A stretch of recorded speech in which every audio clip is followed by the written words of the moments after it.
What is faith? It is the confident assurance that what we hope for is going to happen.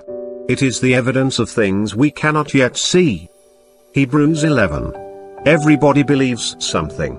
Everyday life is not possible without the exercise of belief, trust, and dependence. An activity as mundane as driving along a road requires belief that the signs are truthful, confidence that other drivers are trustworthy, and trust that when you have a green light the opposite direction will have a red, and that those coming toward the red will stop. Faith at the level of ordinary living is commonplace. But faith is also exercised at a much higher level. After the early generations of Christians first learned about Christ, their faith was strengthened so they could remain faithful even though it meant terrible suffering. Their faith showed itself in confident trust in the Lord. Their whole lives could be summed up in the ancient statement, "A righteous person will live by faith," a faith that assures salvation. The significance of faith cannot be overestimated and must never be underestimated. But what is faith? Faith is believing that something you have been told is true. The conviction that it is true is based on the source of the information being trustworthy.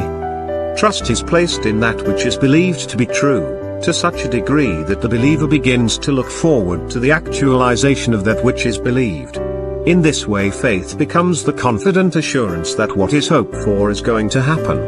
This confident assurance begins to captivate the thinking of the believer so that even when the consequences of their believing become a challenge, and even a threat, to their physical well-being, they do not waver.